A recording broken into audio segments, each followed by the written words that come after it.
Kërkesa e parë ka qenë 14.7 milion euro, ndërsa kërkesa e cila është miratu ka qenë 53 milion euro. Kosto financiare çmim caktu nuk ka pas, mirë po çmim bazik ka qenë në rastin konkret të cëllëni nësot. Ka mund më bo pagesa për 53 milione, pa opinion dhe rekomandim të kompanisë. Dëshmitar, a mbetën në tërsi plan përgjigjeve që i keni dhënë në rastin e trashtimit të pyetje ndona prokurisë në këto 2 seanca? Po, në tërsi, qëndroj pas asaj që kam deklaruar në të 2 seanca.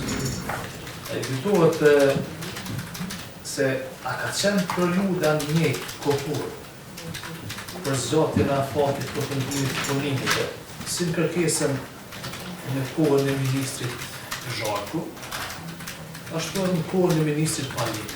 A kujtohet ti? Po. A ka qenë për periudhë njëjtë kohore? Afati i kërkesës për shtyrjen e përfundimit të punimeve ka qenë 9 muaj, si në kohën e ministrit Zharku, ashtu edhe në kohën e ministrit Palik. Ka qenë kohën njëjtë.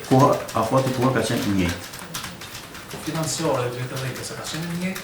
Kërkesa financiare nuk ka qenë njëjtë. Kërkesa e parë ka qenë 14.7 milion euro, ndërsa kërkesa e cila është miratu ka qenë 53 milion euro. Kërkesa e dytë, kohën e ministrit Palik. Në marrëveshjen për zgjatjen e afatit të përfundimit të punimeve për 9 muaj, klauzola për koston e zgjatjes së afatit ka qenë një tekst që ka shkruar që gjitha çështjet komerciale do të trajtohen në një fazë të mëdhenshme. Pak a shumë sa më duhet. Kosto financiare ka pas.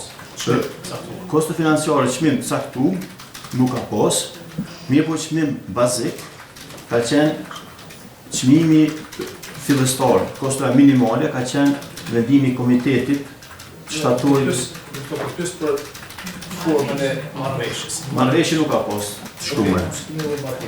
A mund të më thoni se a mund të jetë arsye e kërkesës më të lartë fakti se ka kaluar një kohë më e gjatë e pagesa nuk është kryer, më e gjatë edhe përrjedhoi dëmi i kompanisë ka qenë më i madh.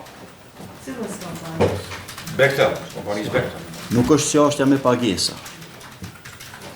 Është çështja me mungesën e alokimeve të mjeteve të nevojshme buxhetore për realizimin e projektit.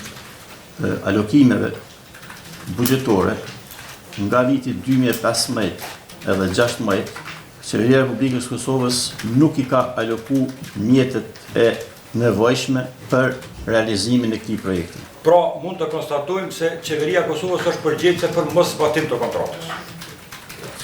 Unë s'mund të them atë. Në kontratë ku Hill International autorizohet të vlerësoj dëmin që mund të apsoj kompania Bechtel apo punë kryerësi si pasojë e vazhdimit të afatit për kryerjen e punimeve me fajin e Qeverisë së Kosovës. Është fjala për vazhdimin e afatit për përfundimit punimeve mes të Qeverisë së Kosovës dhe Bechtelinkës.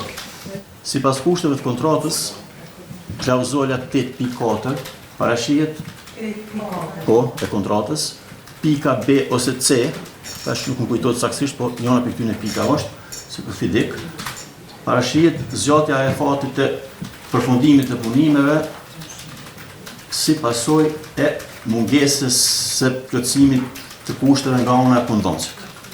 Në këtë rast, është mungesa e alokimit mjeteve të nevojshme financiare për përfundimin e punimeve.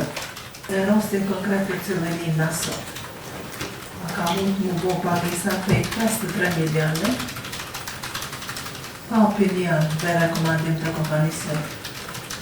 Unë mendoj që për këtë çështje është mirë me bënë një lloj ekspertizë pavore për një për i personat që kanë përvojë edhe në thirrun për këtë çështje.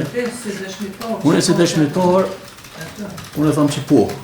Pyetja pasuese, logjikisht, në qoftë se nuk mundet të realizu pagesa pa certifikim të kompanisë biqyrëse, si mundet më procedu një kërkesë në vlerë të lartë pa mendim nga opinion të kompanisë biqyrëse? Kjo është bo me vendim qeverisë, Ka kush inicuar. nuk ka komiteti. Ka mund mua na shkalue rekomandimi i kompanisë për lidhjen e këtë procesin për 53 milionë.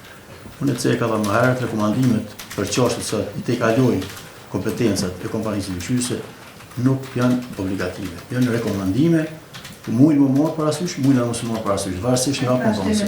Dhe me thonë, vos përgjigje që i mora nga ona juaj nuk ka mund të paguat asnjë cent për kompaninë Betëllin, ka pa certifikim nga kompania e duke përfshirë edhe 53. Saktë.